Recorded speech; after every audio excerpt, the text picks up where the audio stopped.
మీ ఎలాంటి వ్యాపార ప్రకటనలకైనా వెంటనే మా ఛానల్ సంప్రదించండి. అందరికీ నమస్కారం. నేను శిరీష. ప్రస్తుతం మనతో పాటు ఉన్నారు ప్రముఖ ఆధ్యాత్మికవేత్త, జ్యోతిష్య పండితులు, శ్రీ విద్యా ఉపాసకులు డాక్టర్ సుదర్శన్ శర్మ గారు. గురుగారితో మాట్లాడదాం. నమస్కారం గురుగారు. నమస్కారం అమ్మా. గురుగారు, ఈ మే 12న హనుమాన్ జయంతి అంటున్నారు. ముఖ్యంగా తెలుగు రాష్ట్రాల వారు చాలా విశేషంగా జరుపుకుంటారు. మన దగ్గర చాలా వరకు 2 సార్లు జరుపుకుంటారు హనుమాన్ జయంతి. ఒకటి చైత్ర మాసంలో, ఒక వైశాఖ మాసంలో.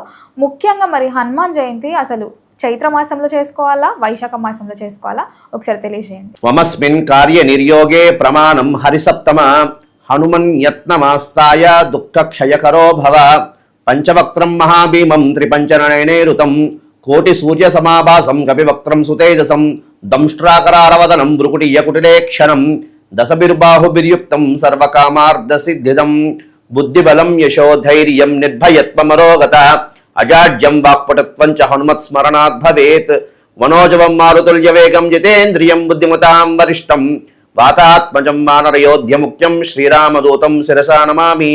శ్రీ హనుమద్దేవతాయ నమో నమః. శ్రీ రామచంద్రస్వామి పరబ్రహ్మణే నమో నమః. శ్రీమాత్రే నమః. అస్మత్పితు చరణారవిందాభ్యో నమో నమః. ప్రధానంగా తీసుకుంటే అమ్మ, మనకి ఆంజనేయ స్వామి వారు అంటే అందరికీ ఇష్టమైనటువంటి దేవుడు. ఎందుకు అంటే చిన్నప్పటి పిల్లలు కూడా జయ హనుమాన్ అంటూ తిరుగుతూ ఉంటారు.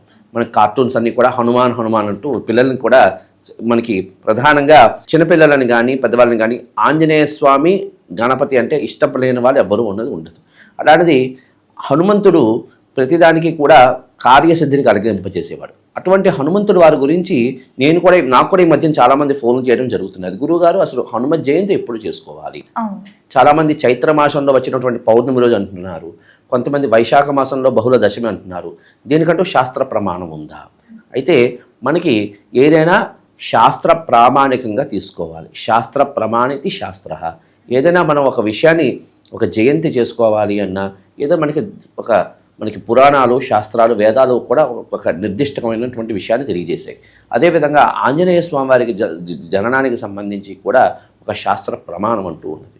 ఏమిటయ్యా అంటే, వైశాఖ మాసే బహుళ దశమ్యాం మందవాసరే మాధ్యానిక కాలే కర్కాటక లగ్ని పూర్వాభాద్ర నక్షత్ర కర్కాటక లగ్ని హనుమత్ జయంతి అని అంటాడు. అంటే ప్రధానంగా కీర్తిత అంటాడు. అంటే ప్రధానంగా తీసుకుంటే వైశాఖ మాసంలో వచ్చినటువంటి బహుళ దశమి, అంటే బహుళం అంటే కృష్ణపక్షంలో వచ్చినటువంటి దశమి, మందవాసరే శనివారం నాడు, మాధ్యానిక కాలే మధ్యాహ్న సమయంలో, అభిజిత్ లగ్నం అంటే మధ్యాహ్న కాలం అభిజిత్ లగ్నం, పూర్వాభాద్ర నక్షత్రంలో, అదేవిధంగా కర్కాటక లగ్నంలో హనుమంతులు వారు పుట్టారు అని మనకి శాస్త్ర ప్రమాణం అంటుంది. అంటే దీన్ని బట్టి మనకి ఎప్పుడు మనం చేసుకోవాలి హనుమత్ జయంతి? వైశాఖ బహుళ దశమి రోజు, అంటే ఇప్పుడు రానున్న ఈ పరాభవ నామ సంవత్సరంలో రానున్నటువంటి మే 12వ తేదీన మనం హనుమంత్ జయంతి చేసుకోవాలి. ఎప్పుడైనా సరే, ఇదని కాదు, మే 12 అని ఇప్పుడు వచ్చింది, ఎప్పుడైనా సరే వైశాఖ మాసంలో వచ్చినటువంటి బహుళ దశమి రోజే హనుమత్ జయంతి. అయితే మీరు అన్నట్లు మరి చైత్ర మాసంలో చాలామంది చేసుకుంటుంటారు, చైత్ర పౌర్ణమిలో చేసుకుంటున్నారు. అది హనుమత్ జయంతి కాదమ్మా, అది హనుమత్ విజయోత్సవం అంటారు. హనుమత్ విజయోత్సవం అంటారు. ఇది ఎందుకు వచ్చింది అంటే, పూర్వం ఒకసారి మనకి సీతా అమ్మవారు అన్వేషణ కోసం హనుమంతుడు వారు లంకా నగరానికి వెళ్తారు. వెళ్ళి ఆ సీతామ్మవారి జాడ రాముడికి తెలియజేయడం, రాముడి జాడ సీతామ్మవారికి తెలియజేయడం జరుగుతుంది. అదంతా చేసుకొని స్వామి మరి సీతామ్మవారి జాడ తెలుసుకుని మరి ఇక్కడికి తిరిగి ప్రయాణం చేసి తిరిగి వస్తాడు. వచ్చినటువంటి ఆనందోత్సవంతో ఒక ఉత్సవం చేస్తారు. దాన్నే హనుమత్ విజయోత్సవం అంటారు. అది చైత్ర మాసం పౌర్ణమి.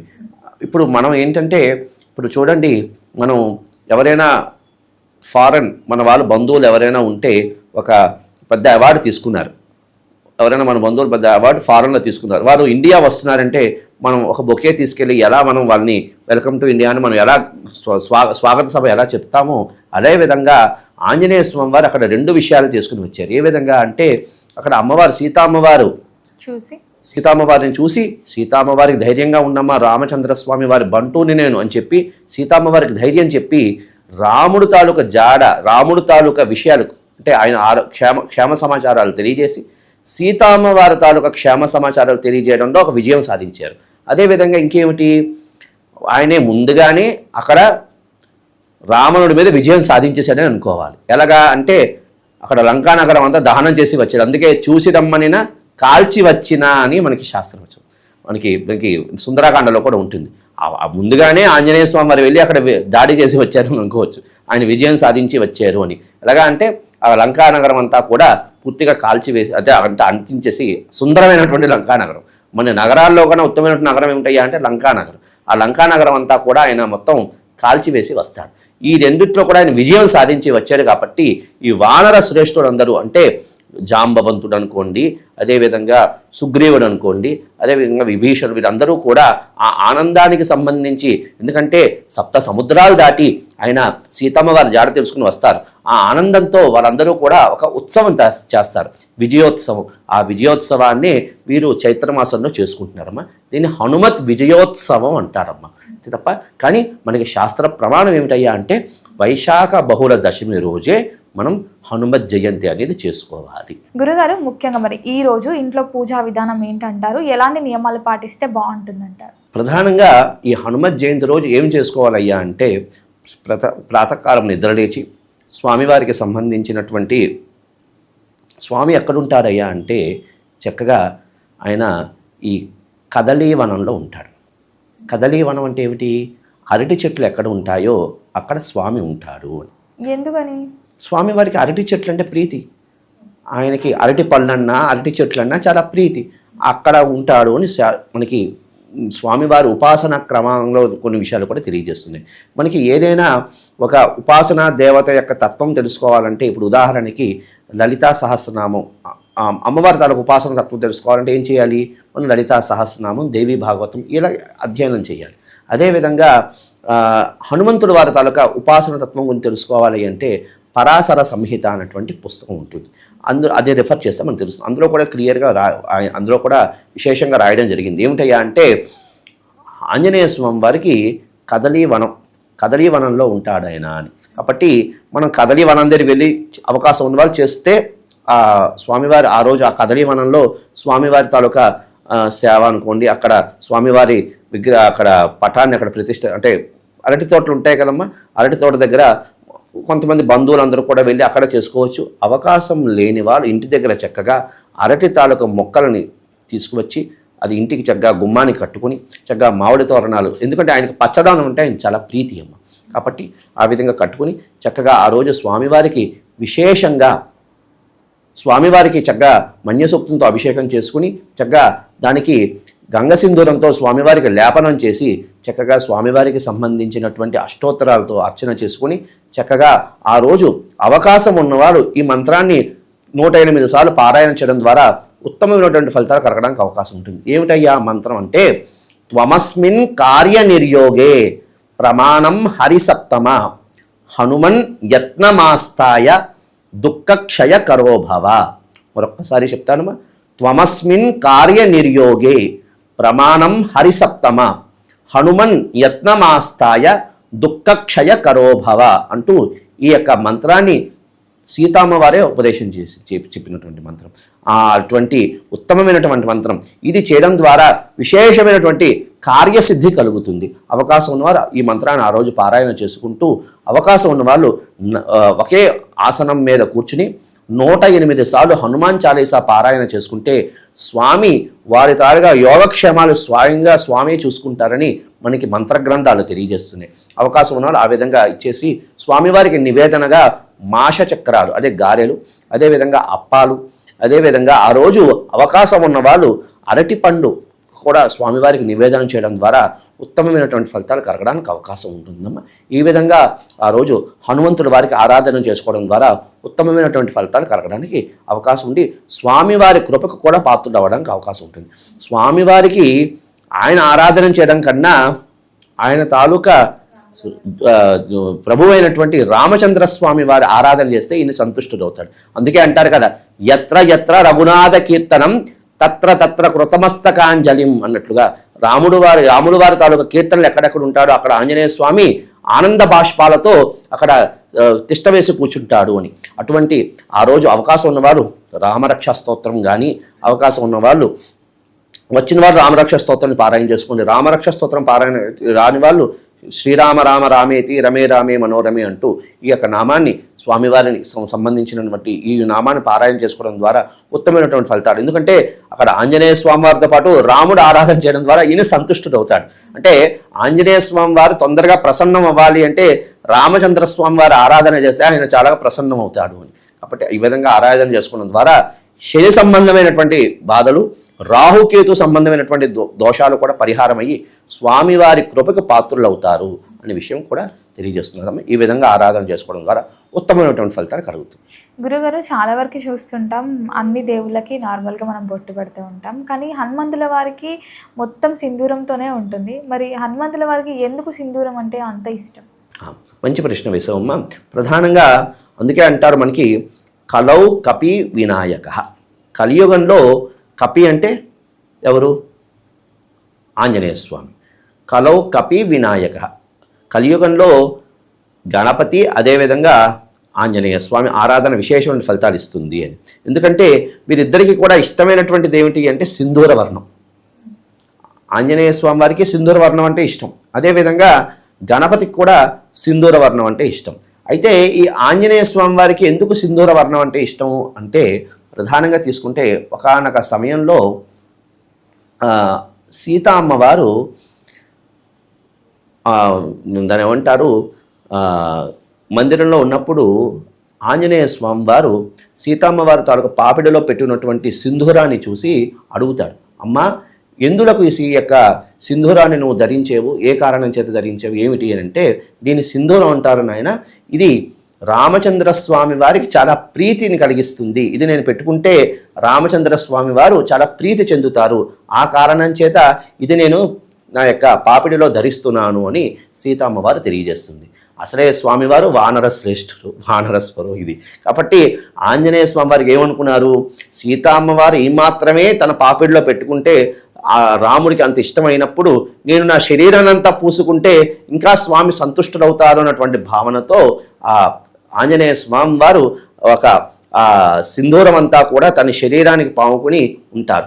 ఈ యొక్క విషయాన్ని తెలుసుకున్నటువంటి రామచంద్ర స్వామి వారు సభకి పిలుస్తారనమాట. ఎవరిని? ఆంజనేయ స్వామి వారిని పిలిచి విషయానంతా అడుగుతారు, ఎందుకు ఇదంతా శరీరానంతా లేపనం చేసుకున్నావు అంటే అప్పుడు రామచంద్ర స్వామి వారికి మన ఆంజనేయ స్వామి వారు తెలియజేస్తారు. ఏమిటయ్యా అంటే సీతమ్మవారే తన పాపిట్లో పెట్టుకుంది స్వామి, నీకు ప్రీతిని కలిగిస్తుంది, ఈ మాత్రం నువ్వు పాపిడిలో పెట్టుకుంటేనే ప్రీతి చెందావు కదా, నేను శరీరాన్ని అంతా కూడా పూసుకుంటే నేను ఇంకా నీకు ప్రీతి చెందుతానటువంటి భావనతో ఇదంతా లేపనం రాసుకున్నాను స్వామి అని. అప్పుడు రామచంద్ర స్వామి వారు ఒక వరాన్ని ఇస్తారు, ఎవరు ఈ యొక్క సింధూర లేపనం చేసి నీకు అర్చన చేస్తారో వారికి గ్రహ సంబంధమైనటువంటి బాధల నుండి ఉపశమనాన్ని కలగాలి అని ఆయనకు వరం అనేది ఇస్తాడు. అందుకనే స్వామివారికి గంగ సింధూరము నెయ్యి కలిపినటువంటి చూర్ణంతో లేపనం చేస్తారు. అదే మనకి చాలామంది హనుమత్ దేవాలయాలు వెళ్తే మనకి అదే సింధూరం మనకు బొట్టుగా ఇస్తారు. ఈ విధంగా ఆ యొక్క స్వామివారి సింధూర లేపనం చేయడం ద్వారా ఉత్తమమైనటువంటి ఫలితాలు కలిగి గ్రహదోషాల నుండి కూడా మనకి ఉపశమనం అనేది కలుగుతుందమ్మ. అది కాకుండా ఒకానొక సమయంలో ఒక నానుడి కూడా ఉన్నది. ఏమిటయ్యా అంటే రావణ బ్రహ్మ నవగ్రహాల్లో ఒకడైనటువంటి శనేశ్వరుణ్ణి తన బందీకాణంలో చేస్తాడు. చేసినప్పుడు ఆంజనేయ స్వామి వారు వెళ్ళి ఆ శనేశ్వరుణ్ణి విడిపిస్తారు. అప్పుడు శనేశ్వరుడు ఈ విధంగా చెప్తాడనమాట, ఎవరు శనివారం రోజు నీకు సింధూరంతో అర్చన చేస్తారో వారికి నా యొక్క శని సంబంధమైనటువంటి దోషాల నుండి ఉపశమనం కలిగిస్తాను.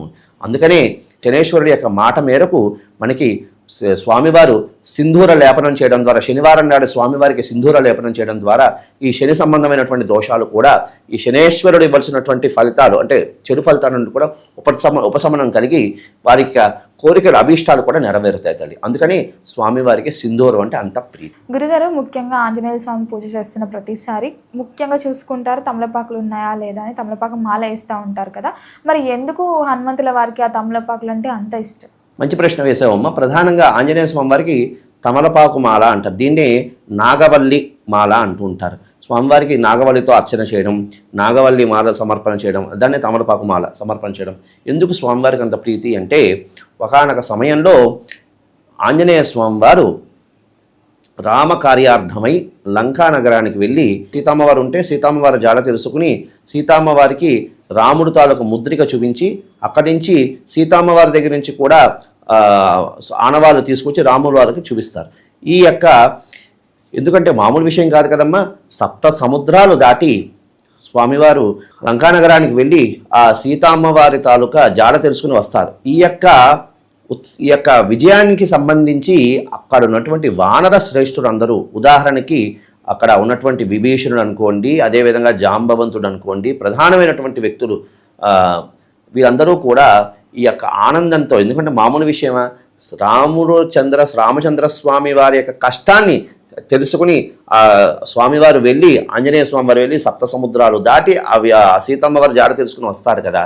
ఈ యొక్క ఆనందంతో రామచంద్ర స్వామి కార్యార్థమై చేసుకుని వచ్చాడు కదా ఆంజనేయ స్వామి.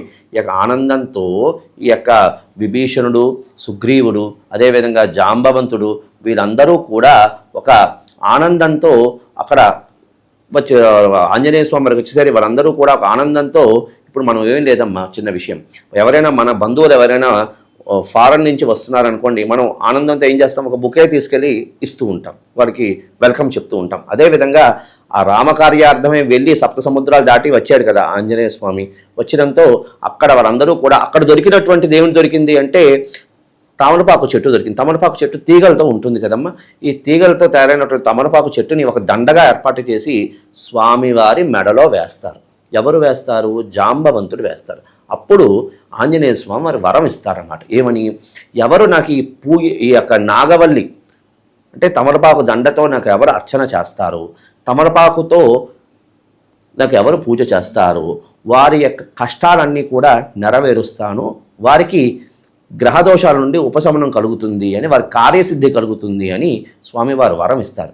ఆ కారణం చేత అంటే వీరందరూ ఫస్ట్ ప్రప్రథమంగా స్వామివారికి తమలపాకులతో దండ వేస్తారు కదా, అది ఆ స్వామివారికి అది వేసిన వెంటనే స్వామివారు ఆనందుడైపోతాడు, ఆనంద చిత్తుడైపోతాడు. కాబట్టి నాకు ఈ ఆనందాన్ని కలగజేసింది కాబట్టి వీటితో నాకు ఎవరు పూజ చేస్తారు, ఈ యొక్క నాగవల్లి అదే తమలపాకులతో నాకు ఎవరు అర్చన చేస్తారు, వారికి విశేషంగా కార్యసిద్ధి కలిగినట్టు నేను అనుగ్రహిస్తాను అని స్వామి వరం ఇస్తారు. ఆ కారణం చేతే ప్రస్తుతం ఎక్కడ మనం ఆంజనేయ స్వామి దేవాలయాలకు వెళ్ళినా, ఆంజనేయ స్వామి క్షేత్రాలకు వెళ్ళినా ప్రధానంగా ఆంజనేయ స్వామి అర్చన చేసేటప్పుడు ఖచ్చితంగా ఈ యొక్క తమలపాకులతో అర్చన చేస్తూ ఉంటాం. ఈ తమలపాకులతో అర్చన చేయడం ద్వారా ప్రధానంగా విశేషమైనటువంటి కార్యసిద్ధి జరుగుతుంది. ఆంజనేయ స్వామి వారు అంటేనే కార్యసిద్ధి కలుగజేసేవాడు కాబట్టి కార్యసిద్ధి కలుగుతుంది, స్వామివారికి అది ప్రీతి. కాబట్టి అవకాశం ఉన్నవాళ్ళు ఈ యొక్క హనుమత్ జయంతిని అనుకోండి, వస్తున్నటువంటి హనుమత్ జయంతి అనుకోండి, లేకపోతే ఎప్పుడైనా సరే వారు ఆంజనేయ స్వామి వారి పూజ నిమిత్తార్థం చేసేవాళ్ళు ఆ యొక్క తమలపాకుని మీద శ్రీరామ అని రాసి, సింధూరంతో శ్రీరామ అని రాసి స్వామివారికి అర్చన చేయడం ద్వారా విశేషమైనటువంటి కార్యసిద్ధి కలుగుతుందమ్మా. ఈ విధంగా స్వామివారి ఆరాధన చేయడం ద్వారా ఉత్తమమైనటువంటి ఫలితాలు కలుగుతుంది. అందుకనే స్వామివారికి తమలపాకు మాలంటే అంత ప్రీతి. గురుగారు, ఈ రోజుల్లో చాలామంది కూడా కొంతమందికి నరదృష్టి, నరఘోష అని చెప్పి భయపడుతూ ఉంటారు. ఇరుగు పొరుగు వాళ్ళు కొంచెం బాగున్నా మా పైన ఏదో చెడు ప్రయోగాలు చేస్తున్నారని అనుకుంటూ ఉంటారు. అనుకోకుండా భయాలు రావడం కానీ పరప్రయోగాలు అంటూ ఇవన్నీ జరుగుతుంటాయి. ఎలాంటి మంత్రాలు చెప్పించుకుంటే ఆ భయం తొలగిపోతుందంటారు? మంచి ప్రశ్న వేసావమ్మ. ప్రస్తుత కాలంలో అందరూ కూడా నరదృష్టి సంబంధమైనటువంటి ఇబ్బందులు, అదేవిధంగా పరప్రయోగాలు, పరమంత్ర ప్రయోగాలు అటువంటి, అదేవిధంగా ఇంట్లో కాస్త ఏదో భూతోచ్చాటనం జరుగుతున్నది, ఇంట్లో కాస్త ఏదో ఇబ్బంది కలుగుతున్నది అన్నటువంటి భావనతో అందరూ ఉంటున్నారు. అటువంటి వారందరికీ కూడా ఒకటే, మనకి ఆంజనేయ స్వామి వారికి సంబంధించినటువంటి దేవత అంటూ లేడు. ఎందుకంటే భూత పిశాచ నికటనిహి ఆవై మహావీర్ జబ్ నామ సునావై అంటే ఆంజనేయ స్వామి వారి యొక్క నామం చెప్తేనే భూత ప్రేత పిశాచాలన్నీ కూడా ఇదైపోతాయి. అటువంటి ఆంజనేయ స్వామి వారు విశేషమైనటువంటి వీటికి సంబంధించి ఆంజనేయ స్వామి వారికి సంబంధించి చాలా విశేషమైనటువంటి ఆరాధన క్రమాలు మంత్ర గ్రంథాల్లో తెలియజేశాయి. ఏమిటయ్యా అంటే మనకి మారుతి స్తోత్రము అని ఒకటి ఉన్నదమ్మ. చాలా విశేషమైనటువంటి శక్తివంతమైనటువంటి స్తోత్రం మారుతి స్తోత్రం. ఈ మారుతి స్తోత్రాన్ని ఒకే ఆసనం మీద కూర్చుని 27 సార్లు పారాయణ చేసి స్వామివారికి అరటిపండు అంటే అరటిపండుని రంధ్రం చేసి దానిలో తేనె నింపి స్వామివారికి నివేదన చేయడం ద్వారా ఇటువంటి బాధల నుండి ఉపశమనం కలుగుతుంది. అదేవిధంగా ప్రతి శనివారం స్వామివారికి సంబంధించినటువంటి బడబానల హనుమత్ స్తోత్రము అని ఒకటి ఉంటుందమ్మా. ఇది ఒక 21 రోజు శనివారం ప్రారంభం చేసుకుంటూ 21 రోజు తెల్ల ఆవాలు ఆ యొక్క బడబానల మారుతి స్తోత్రం పారాయణ చేస్తూ తెల్లవాళ్ళను మంత్రించి అది ధూపం ఇంట్లో వేయడం ద్వారా ఇంట్లో పరప్రయోగాలను కానీ అదేవిధంగా నరదృష్టిలు ఇటువంటి విషయాల నుండి ఇవన్నీ పోయి స్వామివారి కృపకు పాత్రులవుతారమ్మ. అదేవిధంగా హనుమత్ ఉపాసన క్రమం అనేది ఉంటుంది. ఒక మంచి గురువు గారిని ఆశ్రయించి హనుమత్ ఉపాసన అంటే మనకి హనుమత్ ఉపాసన అనేది చాలా విశేషంగా ఉందమ్మా. మనకి అది పరాశర సంహితలో మనకి విశేషంగా హనుమత్ ఉపాసన గురించి తెలియజేయడం జరిగింది. కాబట్టి ఒక మంచి గురువు గారిని ఆశ్రయించి హనుమత్ ఉపాసన తీసుకుని అంటే మంత్రదీక్ష అనేది ఉంటుంది. అది తీసుకుని ఈ హనుమత్ సాధన చేయడం ద్వారా మనకి ఆంజనేయ స్వామి ఏమి ఇస్తారయ్యా అంటే బుద్ధిబలం యశోధైర్యం నిర్భయత్వం అరోగత అజాడ్యం వాక్పటుత్వంచ హనుమత్ స్మరణాత్ భవేత్. ఆయన నవవ్యాకరణ పండితుడు ఆంజనేయ స్వామి వారు. ఆయన తక్కువ మహానుభావుడు, ఎందుకంటే ఆయన చిరంజీవి అయ్యాడు. ఇప్పటికీ కూడా మనకి దేవతలందరూ వారి వారి కార్యార్థమే వస్తున్నారు, అవతారం చాలించి వెళ్ళిపోతున్నారు. కానీ ఆంజనేయ స్వామి వారు భవిష్యత్ బ్రహ్మ. మనకి ఆయన అష్టోత్తరంలో కూడా ఉంది కదా, భవిష్యత్ బ్రహ్మనే నమః శృంఖలాబంధమోచకాయ నమః అంటూ మనకి స్వామివారికి సంబంధించినటువంటి నామాలు కూడా ఉన్నాయి. ఆయన శృంఖలాబంధమోచకాయ నమః అంటే శృంఖలాలంటే ఏమిటి? శృంఖల అంటే సంఖ్యలు అంటే ఏమిటి? చాలామంది కోర్టు వ్యవహారాల్లో అనుకోండి, పోలీస్ స్టేషన్లో అనుకోండి, ఇటువంటి వ్యవహారాల్లో చాలామంది ఇరుక్కుపోతూ ఉంటారు తెలియకుండా. వాళ్ళని కూడా అటువంటి బాధల నుండి విముక్తులు చేసినటువంటి ఏకైక దేవుడు ఎవరైనా ఉన్నాడయ్యా అంటే ఆంజనేయ స్వామి వారే. ఇంకోటి దీంట్లో ఒక చిన్న రహస్యం కూడా ఉన్నదమ్మా. ఏమిటయ్యా అంటే శృంఖలాబంధమోచకాయ నమః అంటే శృంఖల అంటే సంఖ్యలు. ఎటువంటి సంఖ్యలు? సంసారం అనేటువంటి మాయా సంఖ్యల నుండి తెంపినవాడు కూడా ఎవరైనా ఉన్నాడయ్యా అంటే ఆంజనేయ స్వామి వారే. సంసారం దుఃఖం శరీరం రోగమయం, అంతే కదమ్మా. సంసారం అనేది దుఃఖమయం, సంసార దుఃఖం శరీరం రోగం అంటే ఈ మాయా ప్రపంచం అనేటువంటి ఈ మాయని తెదించి అరే నాయన నువ్వు ఏముంటూ నివసిస్తున్నావో ఇదంతా కూడా మాయా ప్రపంచం, అటువంటి మాయని కూడా మాయ నుండి బయటపడే వేసేవాడు ఎవడైనా ఉన్నాడు అంటే ఆయనే మహానుభావుడు ఆంజనేయ స్వామి వారు. అటువంటి శృంఖలాబంధమోచకాయ నమః అంటే ఈ మాయ అనేటువంటి ప్రపంచం నుండి మనిషిని జ్ఞానం వైపు ప్రయాణం చేసి మనిషిని ఉన్నతమైనటువంటి స్థాయికి తీసుకెళ్ళిన వాడు ఆంజనేయ స్వామి వారు. అటువంటి ఆంజనేయ స్వామి వారికి ఈ విధంగా ఆరాధన చేస్తూ ఉండడం, అదేవిధంగా ఆంజనేయ స్వామి వారు ఉపాసన తీసుకుని దాని నిత్యం కూడా గురువు గారి ఆదేశం మేరకు దాని అక్షర లక్ష జపం చేయడం ద్వారా ఉత్తమమైనటువంటి ఫలితాలు కలిగి ఎంతోమందికి కలియుగంలో కూడా ఎంతోమందికి ఆంజనేయ స్వామి వారు దర్శనం కూడా ఇవ్వడం అనేది జరిగిందమ్మా. అటువంటి స్వామి యొక్క ఉపాసన చేయడం ద్వారా ఉత్తమమైనటువంటి ఫలితాలు కలగడానికి కూడా అవకాశం ఉంటుంది. అదేవిధంగా అవకాశం ఉన్న వాళ్ళు ఇటువంటి ప్రయోగ బాధల నుండి కూడా ఉపశమనం, ఇవన్నీ కూడా చదవడం కష్టం అనుకుంటే ఒక మండలం రోజు ఒక 40 రోజులు స్వామివారికి సంబంధించి హనుమాన్ చాలీసా 41 రోజు హనుమాన్ చాలీసా రోజుకు 9 సార్లు పారాయణ చేయడం ద్వారా స్వామివారికి పారాయణ చేసి అవకాశం ఉన్న వాళ్ళు మాష చక్రాలు లేదంటే అప్పాల నివేదనం చేయడం ద్వారా ఉత్తమమైనటువంటి ఫలితాలు కలగడానికి అవకాశం ఉంటుంది. గురుగారు మొత్తం మీద హనుమాన్ జయంతి విశిష్టత మాకు తెలియజేసినందుకు ధన్యవాదాలు. శుభమస్తు.